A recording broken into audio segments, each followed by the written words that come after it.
नमस्कार आणि good morning मंडळी. तर बघा, मी आली आहे कामावर. तुम्हाला तर माहिती आहे मी जेवण बनवायचं काम करते आणि ह्या टॉवरमध्ये येते मी स्वयंपाक बनवायला.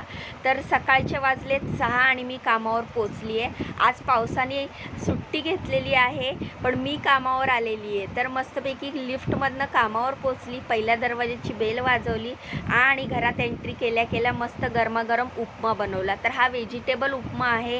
ह्याच्यामध्ये वाटाणा, तुम्हाला सांगते कॅप्सिकम, गाजर आणि शिमला मिरची, कांदा, टोमॅटो घालून मस्त लाल मिरचीची फोडणी, उडदाची डाळ, चण्याची डाळ घालून मस्तपैकी उपमा केलेला आहे.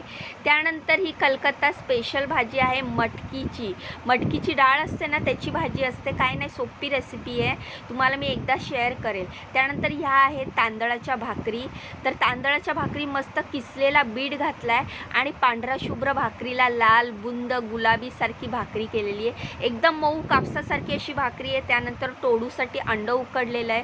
टोडूला अंडं दिलं आणि लिफ्ट पकडली आणि चालली आहे दुसऱ्या कामावर. तर आता मी तुम्हाला दाखवते मी दुसऱ्या कामावर काय बनवणार आहे. तर दुसऱ्या कामावर एंट्री केल्या केल्या बनवली मस्त काळ्या मसाल्यामधली वांग्याची भाजी.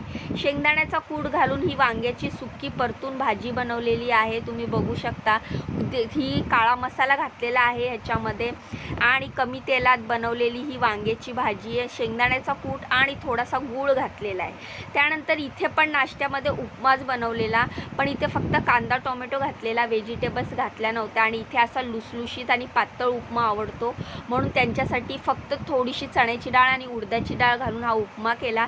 त्यानंतर मॅडमच्या टिफिनमध्ये भरण्यासाठी भाजी आणि उपमा गार करण्यासाठी मी प्लेटमध्ये काढल्या आणि पटापट भाकरी करून घेतल्या. तर तुम्ही बघू शकता कशी टम्म अशी ही ज्वारीची भाकरी फुगलेली आहे.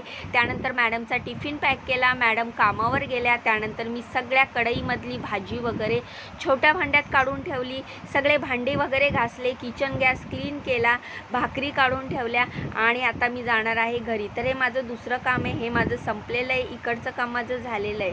किचन गॅस सगळं क्लीन करून सगळं स्वयंपाक जेवण सगळं झाकून ठेवलं आहे. गॅसचं मेन नॉब बंद करून मी आता चालली आहे घरी.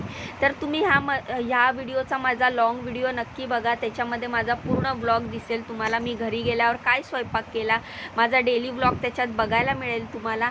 तर आता मी चालली आहे घरी. तर आजच्या व्हिडिओमध्ये एवढंच. माझे व्हिडिओ तुम्हाला कसे वाटतात मला कमेंट करून नक्की सांगा. माझ्या व्हिडिओंना लाईक करा, चॅनलला सबस्क्राईब करा, माझे व्हिडिओ तुमच्या मित्रमैत्रिणींना शेअर करा, मला खूप खूप सपोर्ट करा. तर भेटूया उद्याच्या नवीन व्हिडिओ. तोपर्यंत बाय.